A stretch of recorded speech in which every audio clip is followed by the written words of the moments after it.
Esta é a Voz da Profecia, um programa de fé e esperança que anuncia a volta do Senhor. Breve Jesus voltará. Ouça o pastor Neuel Stina com uma mensagem da Palavra de Deus. Você acha que deve haver um lugar específico, um horário próprio e uma maneira adequada de orar? A oração que o Senhor ensinou aos seus discípulos nos dá uma ideia clara de como orar. Mas o Senhor foi acrescentando orientações na medida em que os apóstolos iam participando do maravilhoso ministério de Jesus.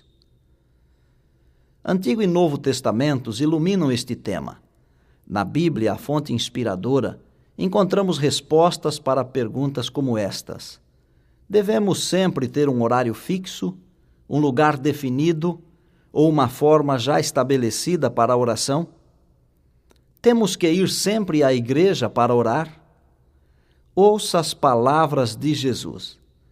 Tu, porém, quando orares, entra no teu quarto e, fechada a porta, orarás a teu Pai que está em secreto.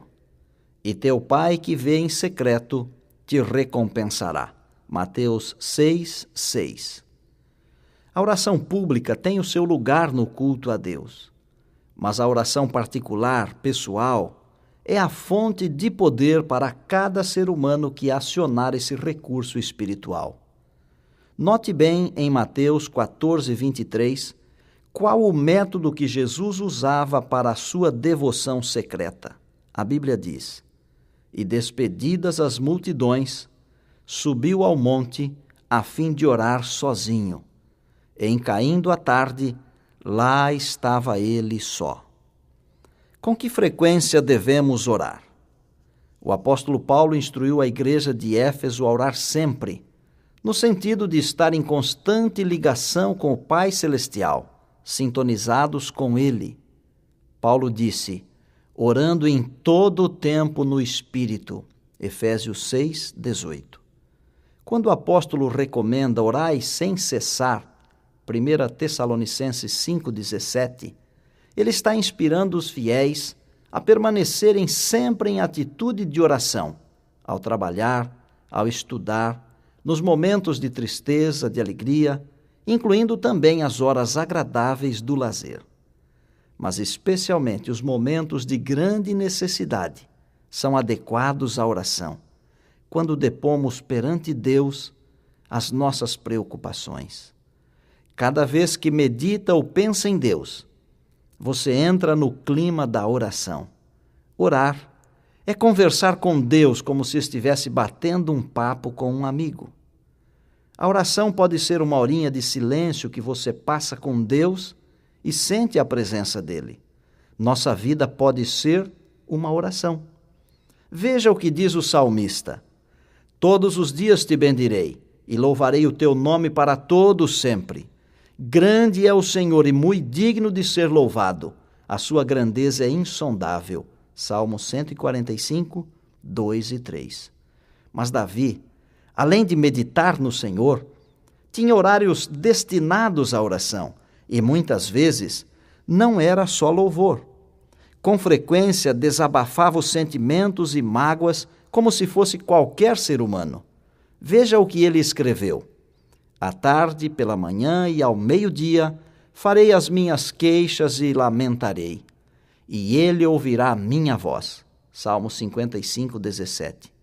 Como é bom ter a certeza de que o Senhor nos ouve sempre. Jesus afirma que o Pai deseja ouvir as nossas orações, porque Ele é bom e tem um amor grande por todos nós. Jesus disse: se vós que sois maus, sabeis dar boas dádivas aos vossos filhos, quanto mais vosso Pai Celestial dará boas coisas aos que lhe pedirem. Mateus 7:11. Certa mulher, uma vez, chegou a Jesus e lhe perguntou: onde a pessoa deveria estar para dirigir uma oração a Deus? Preciso ir a Jerusalém? Fazer uma peregrinação a algum monte sagrado? Afinal, o que é necessário? Jesus afirmou bondosamente que não importa onde esteja, Deus ouve você. Mulher, disse ele, podes crer-me que a hora vem, quando nem neste monte, nem em Jerusalém adorareis o Pai. Vem a hora e já chegou, quando os verdadeiros adoradores adorarão o Pai em espírito e em verdade, porque são estes que o Pai procura para seus adoradores. João 4, 21 e 23.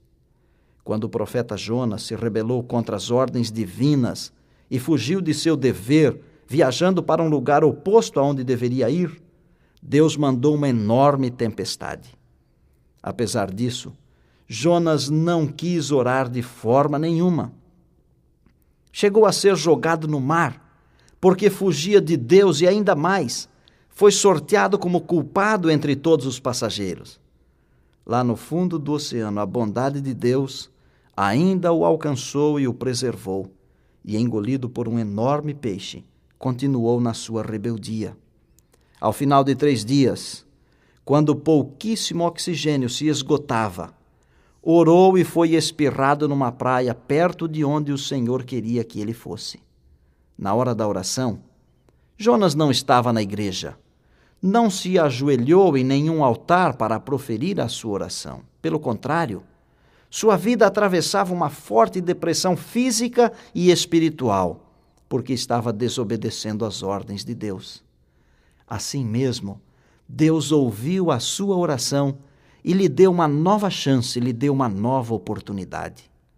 O amor de Deus é sem limites, não discrimina ninguém, não está atrás de ninguém para cobrar, para acusar ou para castigar. Todas as tristezas que sobrevêm aos seres humanos não são trazidas por Deus.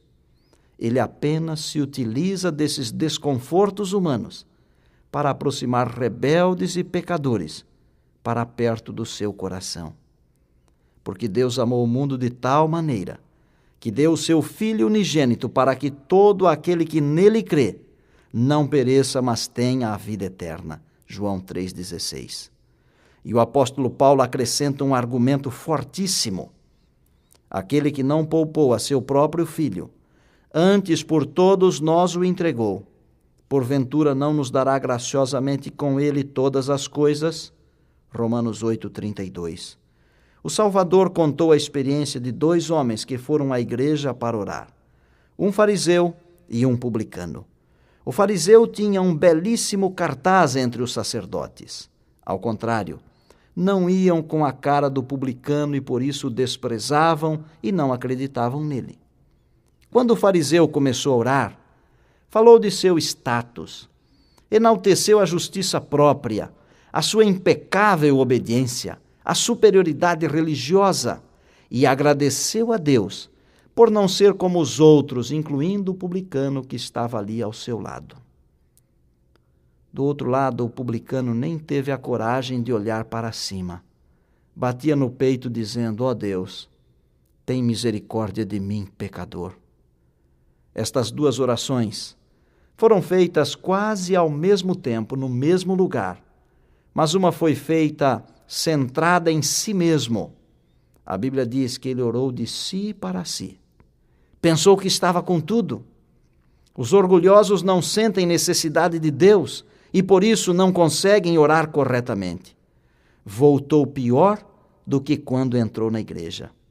O publicano abriu o jogo, foi franco, sincero, não escondeu nada, não escondeu os seus pecados, pediu misericórdia, reconheceu que era carente e recebeu o que não tinha, voltou abençoado e em paz, justificado pela bondade do Senhor. Meu filho, é muito mais fácil e simples orar assim. Ore quando você quiser, porque Deus escuta a sua voz. Ore onde estiver, porque Ele é o seu amigo, Ele é o seu Pai, Ele é o seu Salvador. E agora, Ele está aí bem pertinho de você.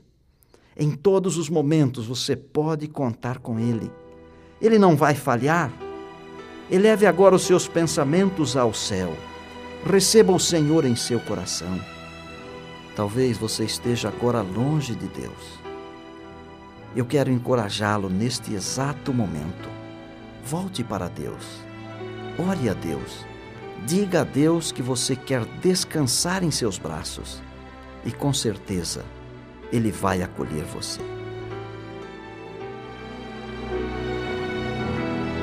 Senhor Jesus, meu Pai querido, a Ti dirijo esta prece. Te conheci quando menino,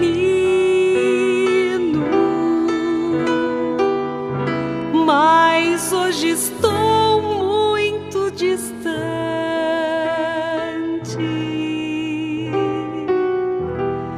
No mundo andei em meus caminhos, tentando achar um bom abrigo. Cansado estou e sem destino. Não tenho lar, não tenho amigos. Pai, tens visto minhas lágrimas. Só Tu sabes minhas lutas. Sei que estás chamando, vem meu filho. Tu não podes mais ficar sozinho. Pai, me entrego totalmente. Vem guiar-me neste instante. Quero, ó Pai, voltar ao lar perdido e em Teus braços descansar.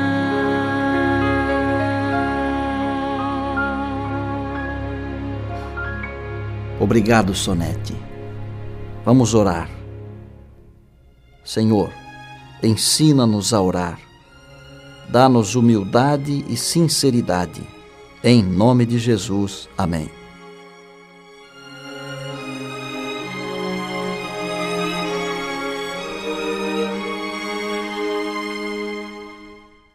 Se você quiser gratuitamente uma cópia escrita da palestra de hoje, ligue agora mesmo para 024-523-6000. Será um prazer atender o seu pedido. E disse Jesus: passará o céu e a terra, porém as minhas palavras não passarão. Eis que venho sem demora. Lembrem-se que a voz é nossa, mas a palavra é de Deus. A Voz da Profecia é um programa da Igreja Adventista do Sétimo Dia.